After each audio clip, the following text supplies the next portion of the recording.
I did this talk in Berlin last week where I was saying, as one of the panelists here was before, that safer spaces is more important than safe spaces, because a space can never truly be safe. Someone will always feel outcasted, isolated, or, we can't try and strive for this idea of perfection, which we know doesn't exist within queer spaces, non-queer spaces, all types of spaces.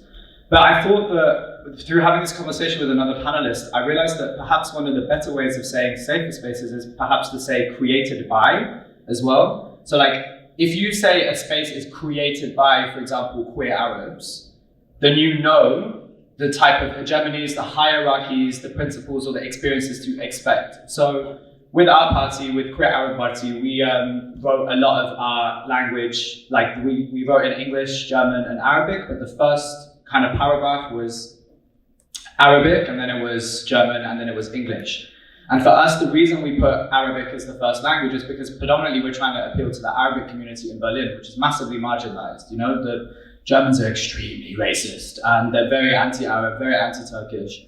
And so we kind of wanted to focus on that. And by using the Arabic language, by saying that this was a space created by queer Arabs, we inherently were giving the idea of what the safety we're offering is. Do you see what I mean? So just by saying this is a space created by us means that the person themselves can interpret using their own experiences, their own ideas, okay, this is the type of space that I'm going to walk into. Because again, safer spaces still does tie into that thing of, is a space truly safe? It's never really safe, etc., etc. So I guess the questions which I also wanted to pose to my lovely panelists is, do you aspire to ensure safety for marginalized queer communities? The answer, inshallah, is yes. But how do you do it? And why do you think it's necessary? And what do you hope to see for the queer scene in London in the future? And I will say here, I would love it if you could also mention, obviously, the fact that there's a lot of venue closures, and I know that all three of you are organizers, you hold events. So how do you navigate toxic venues and spaces which really just want to make money off of your backs? And what do you see? So I'll pass it over to you, Anna, to introduce yourself. Hi everyone, my name's Aisha and I run a collective called Misery that started this year. And if you don't know, Misery is focusing on mental health. So it's kind of started as a mental health intervention in nightlife, and then the queer, trans, POC community more generally. And it's going really well. I think at the moment we're best known for running sober club nights. Yes, and I'll speak a lot more about that probably. Hi, my name is Jin, and I am a venue manager, event producer, DJ, and drag king. I run Resistance, Fagmuff and Block Party, and Night Dykes, and I'm also part of Misery. And that's it's really difficult to talk about safe spaces without mentioning that there's so much difficulty in venue, and I think I would really like to talk about that. And as a venue manager, it's really interesting to see how businesses try to incorporate events run by POC in order to seem cool and make money off of them. But working at Village Underground and Earth, I've seen a lot of changes in how they've approached this idea of safer spaces and signing up to campaigns such as the Good Night Out campaign, and putting on their own safer spaces policies as well that include consent culture, which is actually really important just in general for also just being a majority straight venue. And Fighting for Block Party is a once a year event. It's aiming to be a national, worldwide, year-round event that runs primarily at carnivals in the UK. So right now it's just a Hackney Carnival, and we run it during the first week of September, and I feel that's kind of the biggest event that I run. And the Night Dykes is every once a month, and Resistance is year-round, just kind of on and off. So I'll talk more about it later. Hi, I'm JJ, otherwise JJ Revlon. I do a lot of shit. I don't know how to explain it, to be honest. I do a lot of stuff. I DJ, I host, MC, I'm a nail tech, so I'm a nail business. What else? I do a party, that's I'm a Kiki. I do another party called Noir. I do a lot within ballroom. If you don't know ballroom scene, is the whole So I do a lot of balls. I've been doing it for the last like 3-4 years. I also have, I'm the father of the UK for the House of Revlon, which has been open for 30 years within the ballroom scene. Started in the US. And I have a Kiki house called Kiki House of Tea, which is in multiple countries, including Berlin. And yeah, I like travel a lot to like help scenes do shit, like teach workshops. So I was in Berlin last week at the ball, teaching a workshop, DJing a party, DJing the ball, then judging some shit on a Sunday, and then came back Monday. And then I go back this week to help out. So I'm really like the person that everyone always calls upon to, who always sometimes is free to fly. It's good life. Tired, but it's a good life. You talk about, do you want us to ask the question that you said about safe spaces? I mean, I'll do it one by one. I'll ask each of you a question and you can just answer it. Okay, you can give a little response now if you want. I think for me, because I was listening to the panel before, I was here on the jump. For me, a lot with like having a safer space for me is like going into the space and like taking total ownership. So like this space, having this summit happen here, it's like taking full ownership of having this in this space. I don't know what this space is usually used for. It looks like theatre, but to sit and have conversations, I think owning spaces is a big thing. I know, like, yes, there isn't a lot of money in the world, but don't be afraid. For me, I'm never afraid to ask for the most unrealistic situation. Like, say, when you're talking about money and spaces taking us for granted, I usually just ask for ridiculous money. So they're like, oh, do you want to do a party here? And I'll be like, yeah, I want £10,000. And then just see what happens. Because I'm just like, I might as well just ask for the most ridiculousness, and especially like working in spaces. So I feel like I'm very privileged because I'm a niche, and I've worked in like every cultural space that exists in London. I've done Science Museum, I've done Tate, I've done RA twice, 2 years in a row. South Bank too many times. I love South Bank. One time I was there like every week for like 4 weeks with various like cultural devices on the right side, teaching for them, then going back and DJ the ball, then going back and teach another workshop for Utopia. And it was just like, it's just been a lot. So I get it in those spaces, but I think the way we can like take ownership and not allow spaces to take the piss is by one, asking for the unrealistic or most realistic fee, and also two, let your friends all jump in and come in for free. Yeah. That's just the truth. I did a wall of fabric, just told everyone to sign up as walkers. Half of those people might not walk, but you have to be prepared for that. Same with Dance Umbrella. I did a ball in Shoreditch Town Hall, and I was like, everyone just sign up as walkers. Because there's no sweat off my back, really. I just want to have a good time. They're paying for everything, let's have a good time. And I think I have that attitude, and I don't sugarcoat it. Like, I will sit in the meeting and be like, you don't do it my way, bye. And I will not sign any contract until like the day off, where they're like, hey, JJ, can you sign this?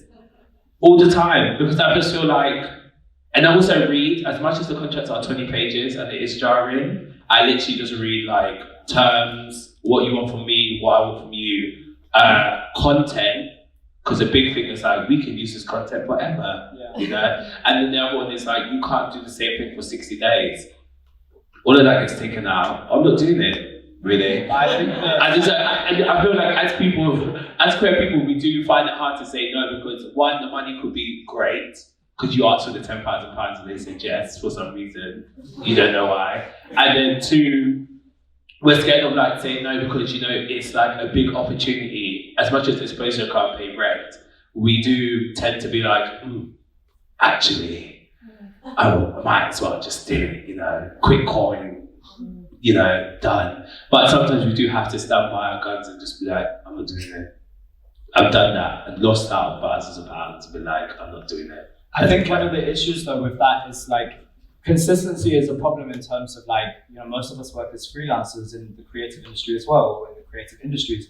And I think one of the issues with that is that when you kind of find yourself in a situation where someone presents you with a contract or someone presents you with a fee, you don't know how to negotiate because you haven't done this consistently. So you're in different environments where you don't have negotiating experience. Yeah. And I think that that's a problem as well, because a lot of the times big institutions and venues and spaces, they go by trend.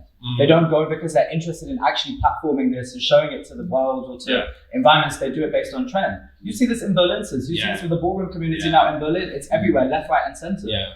And on top of that, yeah, they do. But aside from that, like with QAB, with my party, because we are like one of the bigger, more activist queer Arab parties in Berlin. As soon as we started our party, we got so many press requests, so many people who wanted to offer us funding and stuff. Not because they actually want our work to be out there, but because they want to affiliate themselves with it, because it gives them clout, it gives them that sort of validity of being that space or that funding body. But moving on, I'm going to basically just pose a question to all three of you relevant to your work, and then if you start by answering, then we can go down. So I just wanted to ask you, like, why did you think of doing Misery? Like, what was the importance of having a sober space for you? And like, what did you think where did it come from? And then whilst you're answering that for you both, just to think about, why did you want to do Fag and Muffin at Carnival, for example? And what's the difference between navigating a club space as an organizer, a venue, and then also doing things in public spaces? Because obviously Fag and Muffin was outside, right? It was in a public space. So how do you create that queer space in a public space? And then for you, Miss Thing, what is the legacy of ballroom in the UK and what do you hope to see? I'm sure you've been asked that question so many times, but what do you think, what is like the safety which ballroom offers for the kids, and what do you think needs to happen going forward? Okay. We talk about like funding and commercial. Sick. Right, question one. Question one. Okay, so I think if we're going to talk about safer spaces, talking about sobriety and the way the venues work and capitalism is really important. So I think in terms of Misery, that came about honestly by me and Jim just like chatting about the scene, and I think what we felt maybe was missing, because there is so much and it's amazing, and we were both like very involved in a lot of it in a lot of different ways, but we were like, something missing, like it's not all the way there, obviously. And so I think we landed on the fact that there still felt a lot of pressure. It still felt like a lot of the queer party scene as it is now is very embroiled in capitalism and like a certain type of fashion and look, and there's just certain pressures that I think we will recognise can be really stressful for a lot of people, and there's actually a lot of queers who can't play that game for a lot of different reasons. And I come from a mental health background too, both as like a trained counsellor. I'm also insane, so like there was like a lot of like background there to work with, and so we started talking about mental health stuff. It's really my greatest passion. It was like, how can we bring it all together? And then the sobriety thing came up, because we realized that if we really wanted to make like a mental health intervention or like a safe space, like centering mental health and healing, it was going to have to be a space that gave people the opportunity to experience nightlife or events or whatever it is we're doing slightly outside of the norm, which is getting fucked, and like, so it kind of started there. So we didn't set out, we weren't like, ooh, like sober, that's cool, like, because it's actually really hard. It's like really hard to like pave the way, but I feel like we all feel really strongly and passionately about it, especially now we've started, because we can see how much people love it, how necessary it was to like have alternative spaces. I also feel just like, because I'm old, like I feel like I'm doing something anti-capitalist, and that feels really good, like for me, because it is really deeply structural to like work with venues and kind of convince them to like open up their doors on a Friday or Saturday night and not sell alcohol, because we're basically asking them to make a loss, and slowly we're getting there. We're now that we have a bit of a profile, getting to the place where venues are inviting us. So I'm going to be on the £10,000 tip, which is going to be such a come up from this year when we were like, please, So yeah, that's kind of it's. I'm really excited. I'm really excited to see where we can go in terms of creating spaces for people that do feel safe in new ways, and giving people the chance to just like connect and experience queer life like outside of the normal kind of like dissociation that I think we've learned to like employ for that to feel okay, you know. So yeah, it's really cool. I'm also interested in your idea about what was the thing you said? Created by, yeah. I feel like my initial reaction to that is kind of like, I don't know.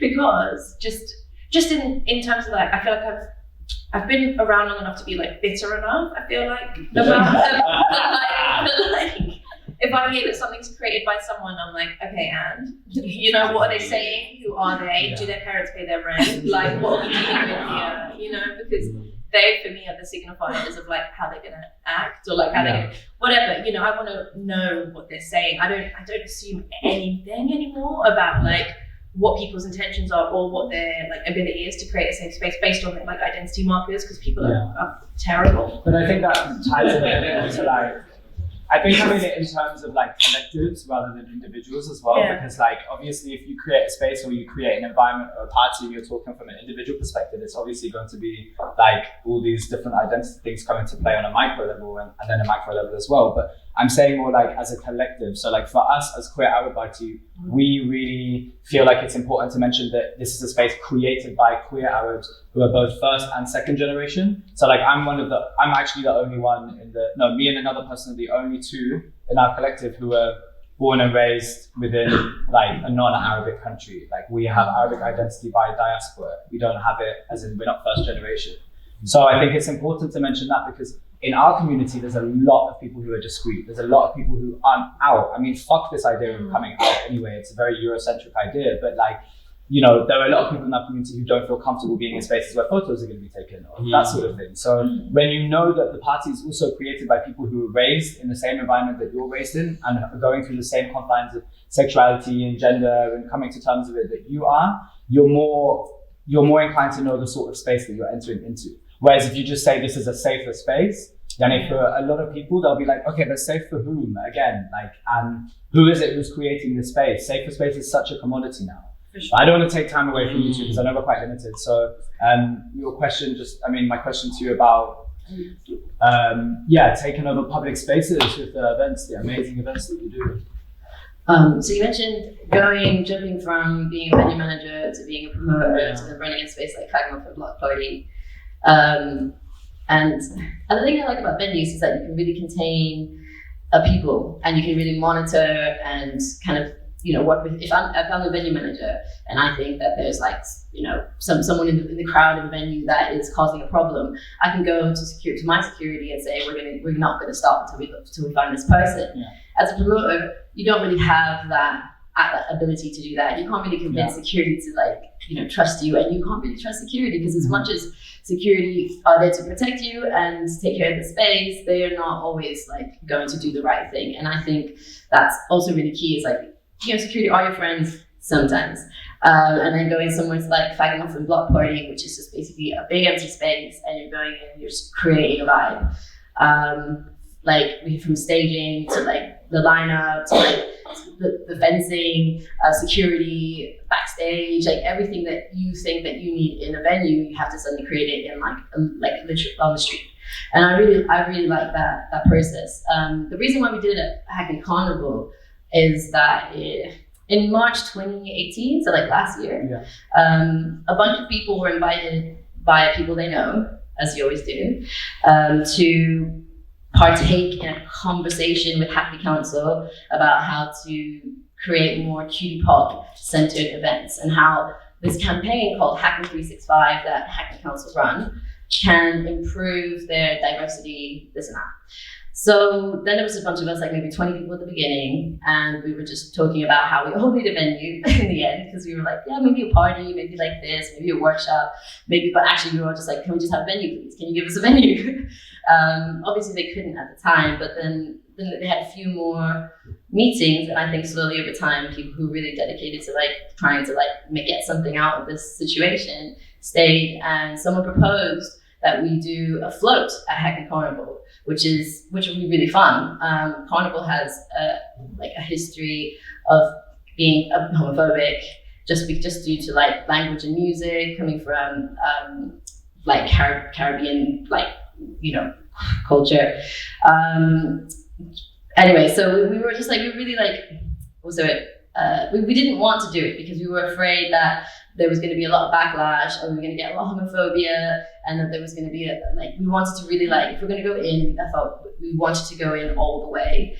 The float idea wasn't really possible because there's like a queue of 100 people to like get 100 different organizations to get a spot on the float. And so we then proposed to do a sound system, and we skipped the queue there as well. But the sound system was the first thing that we wanted to do. And I think at the same time, everybody was like, I'm not sure if I want to do it. I think that, there's going to be a lot of backlash. There's going to be a lot of homophobia. There's going to be a lot of like people that are not really understanding what we're doing. Like we have to be quiet. We have to like, keep merge with everyone else, so do what everyone else is doing.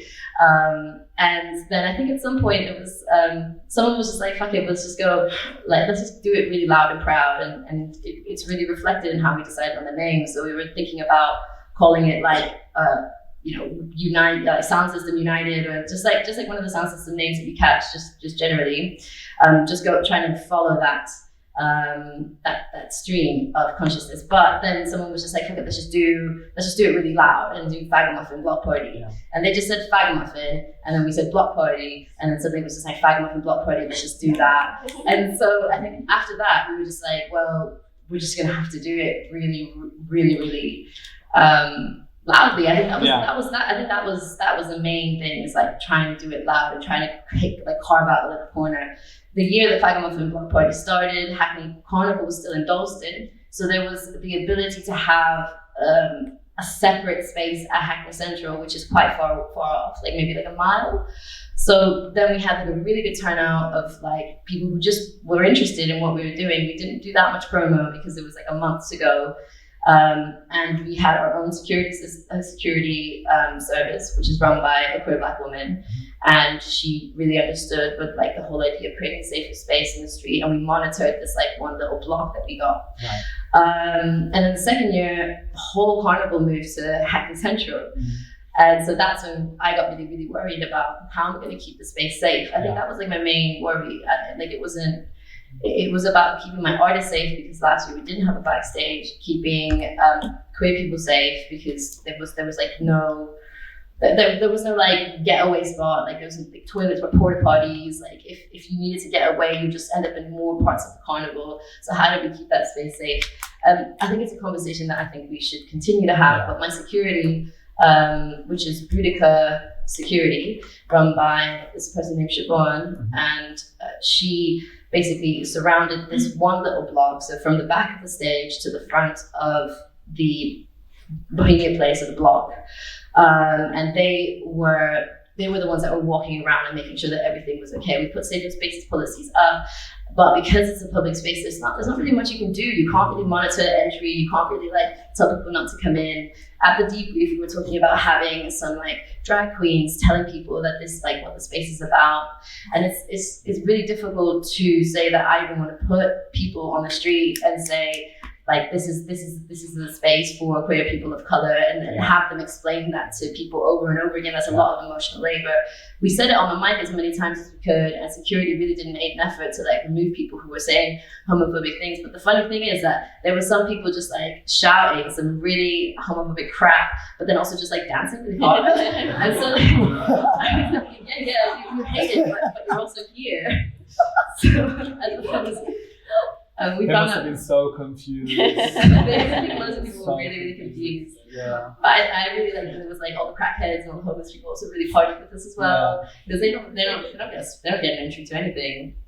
So I don't know. I find that jumping from venue management to promotion to like running a space in a public space is like quite three different fields. But I've always really championed for like safer spaces in club culture and through Fagamuffin Block Party and through all the nice that I do. But at the end of the day, it's a conversation that needs to continue to happen. It's not. There's a group called LGBTQ Venues in London run by Amy LeMay.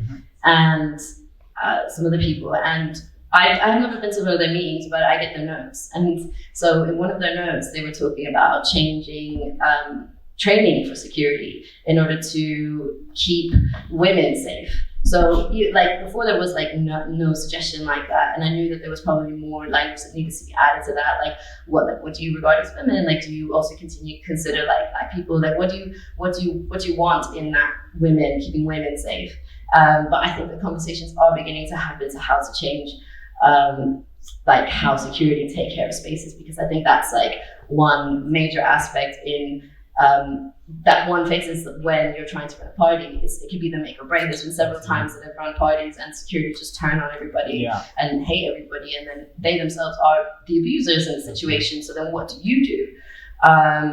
So in terms of what I'd like to see in London, I'd like to see like a change in licensing so that all venues have to have a safer spaces policy or some kind of like precautionary policy whereby if someone were to come up to someone and say, I feel like this person's bothering me, they have a procedure in place to take care of that, not just like, let's just get him out, or like, let me talk to him and then believe him over you and then like leave him there. Like I feel like there needs to be more of a procedure, more of like a compassionate approach to things, rather than just like I'm better than you, I have the power, you don't, I can decide whether you stay or you don't, so you have to decide how you're going to act to me. And I think that there's a lot of like that power, that ego trip that I find really difficult to navigate as a venue manager and as a promoter.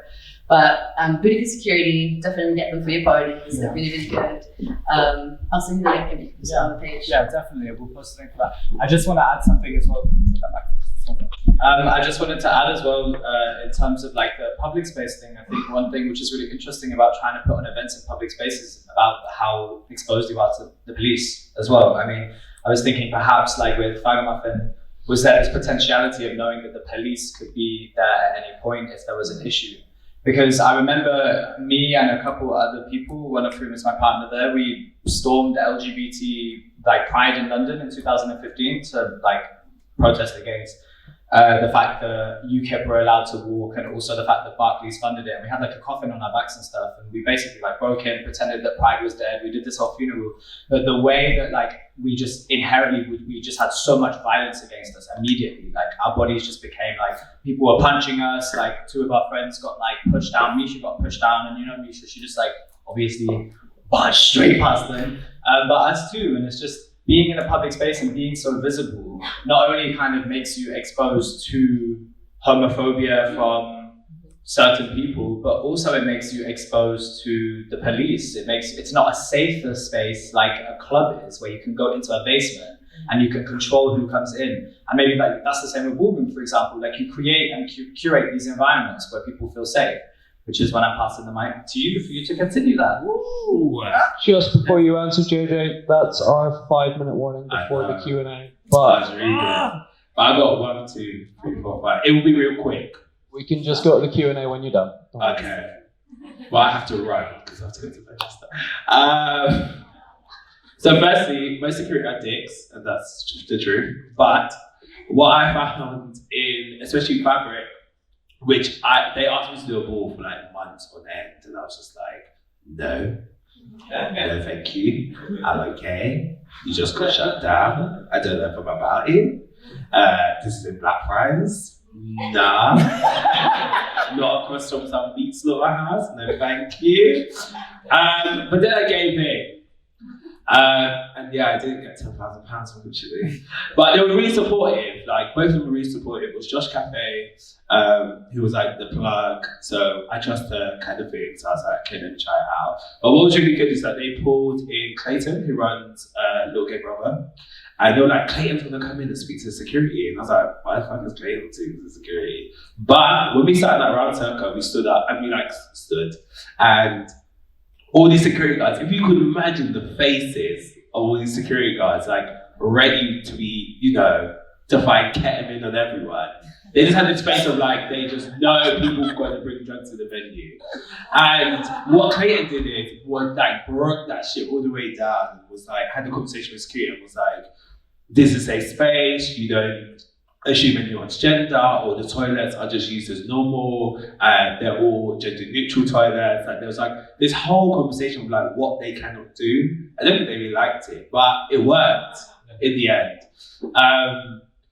And that was like a big thing for me, which made me understand about like security training, which is true. Security training does need to involve LGBT, or maybe some of us as promoters should get SIA badges like I want to. Shout out Larry in the building. Secondly, making it like safer and control your environment. My mum does my door of all my parties.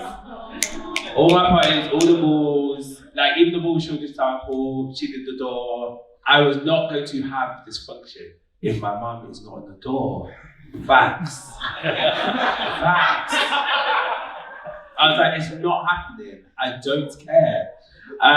So she's under the door for most of my events. So that's how I feel like I control like a safer space, because you're getting welcomed into my house. And when I say controlling the space, this is the same. Like if I did something here, like my mum will be on the door, you'll be coming into my house. So, you know, wiping feet at the door and all of that. So if you approach her with some off-key attitude, obviously it's my mum, so it's like arms house from the beginning.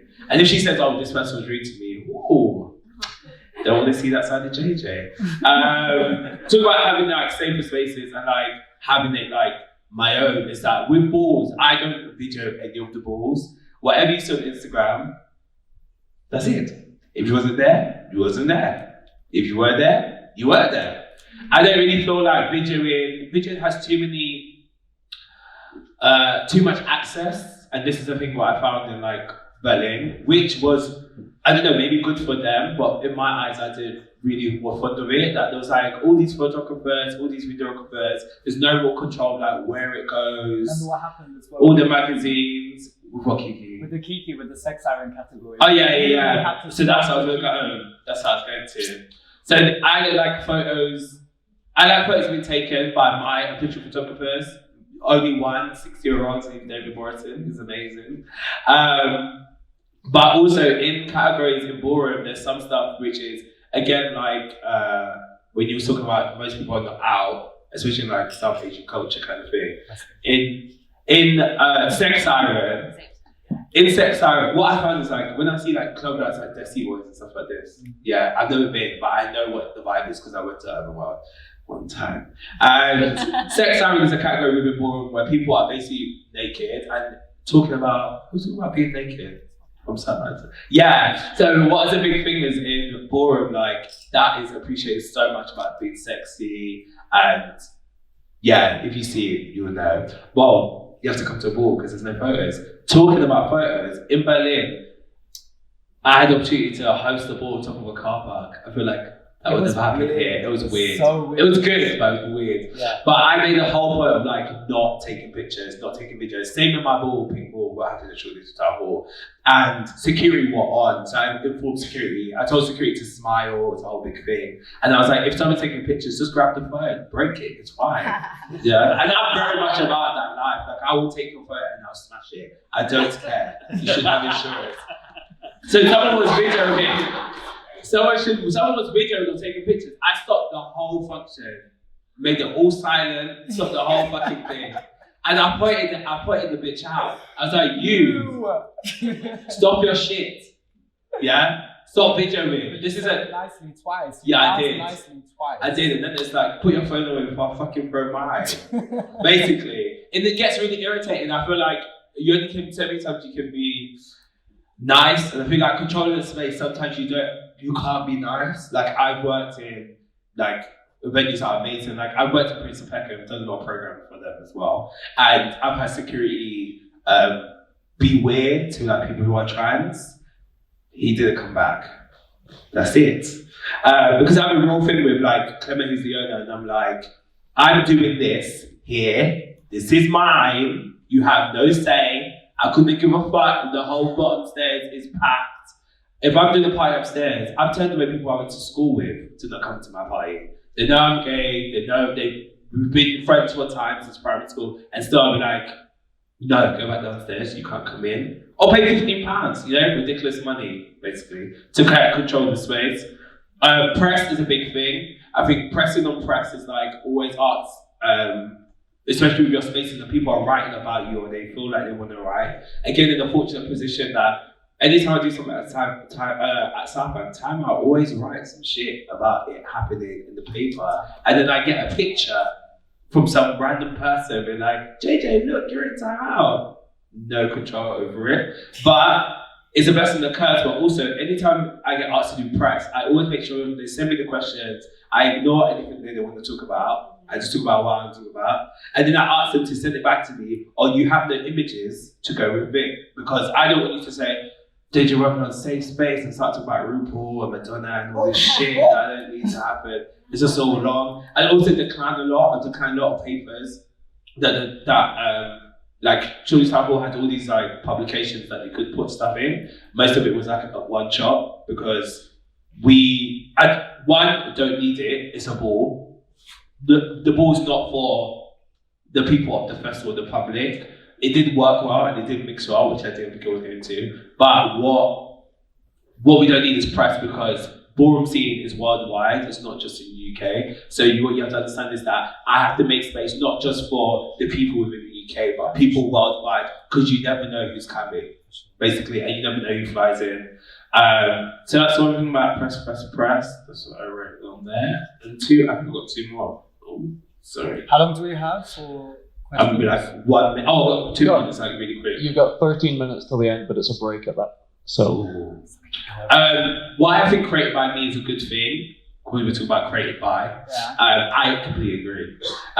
When it says like created by, you're like, okay, and which is true. But in my sense of like being this space of ballroom somehow over the years, people find it more better to come to balls that have my name on it, and I don't know why that is. I think that's because I don't really care about like breaking it down to like race and gender. I'm just breaking it down to like people who feel like they need a space. Because actually a lot of times in my space, I get a lot of people who are very confused about sexuality. We've got a lot of cis women who are trying to test out their pronouns, preference, you know, who really want to look at this space because it is so like completely crazy. And it is crazy when you go to balls, it's a lot of hours, but it's like, you don't know what to do really afterwards, you just want more. But why I think it's a good thing to have like, that is created by like yourself, because a lot of people connect with people. They can connect with an organization, that is great. But if you know there's a bitch that you know that you fuck with behind the organization, that works really well. I feel like, especially doing balls, because a lot of balls are like presented by this house, presented by this person, presented by, and as you say, like, if you might not get along with a person, you kind of want to know that the ball is happening by them because you're going to turn up and then run up. Yeah, no, it's true. Like, I will be very honest. I will not go to certain balls or sometimes parties if certain DJs are lined up because I know who they are. I don't like them. The shit that they spit out is BS, and I'm just not a vibe. Even like dancing, like. Right now, I will after like 2 o'clock like run, but anyone wants to have a chat, DM me because I'll be on the train for 2 hours. Like I got a set list sent to me from Home Block about who I want to dance for. 2 people, Andy Dijon, Luke Silverman, only people. All these other random people, like Black Madonna, I don't care.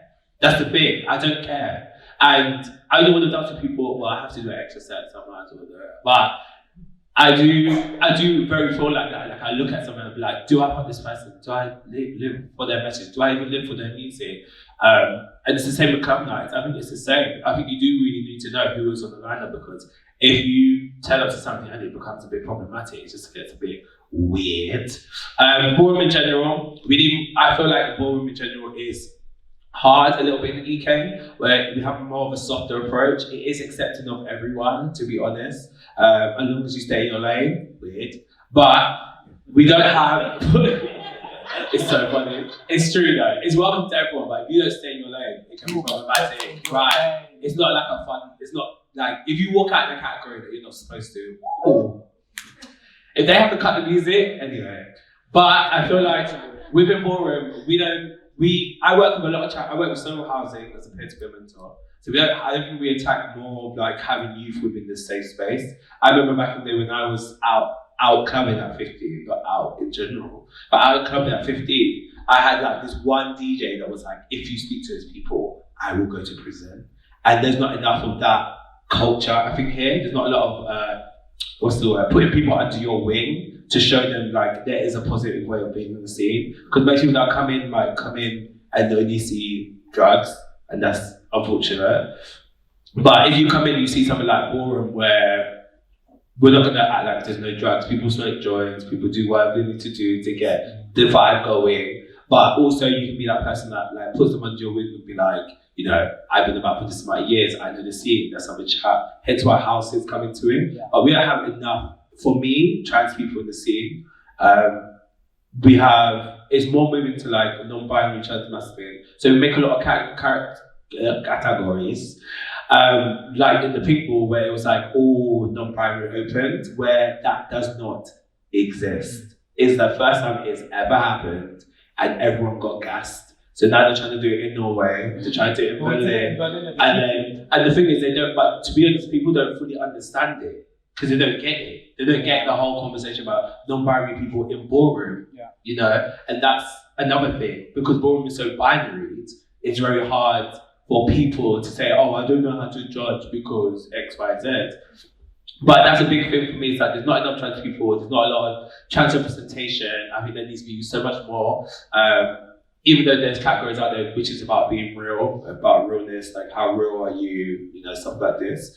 My aspect of like drag especially is not it to be super feminine, it's for it to be drag, like a drag queen, however you position it, club kid, X, Y, Z, but not everyone takes it in that kind of note. So that's that's another thing to like break down. But I feel like in the future, why I just want to see for Ballroom is like it breaks down all of this like 40 years ago history BS, which I think is BS, because we have to move forward. It's 2019, 2020 in like a month. Yeah, we have to move forward with the scene and where the scene's going and open this conversation around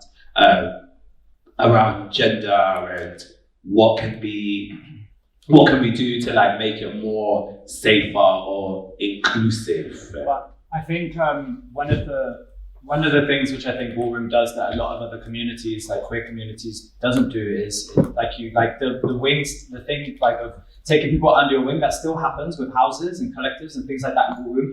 And I think like as queer people, especially as queer people of color, like we reproduce traumas which we have on the exterior within other circles as well. It's not like you experience all of this stuff on the outside and then it all just stays on the outside and you turn around and it doesn't affect you. It interacts every way we interact with each other in our safer spaces, in our spaces created by whatever we want to call it, in our houses. We reproduce this stuff, which is why it's so important to, for example, take over public spaces, to have sober spaces, to still continue the culture of Ballroom as well. Because these are forms of safer spaces that are actually trying to heal us. They're trying to help us. They're not trying to center drugs. They're not trying to center this occasionally very shallow aesthetic of partying that we're used to seeing, which has become normalized through social media and things like that. It's actually a community creation.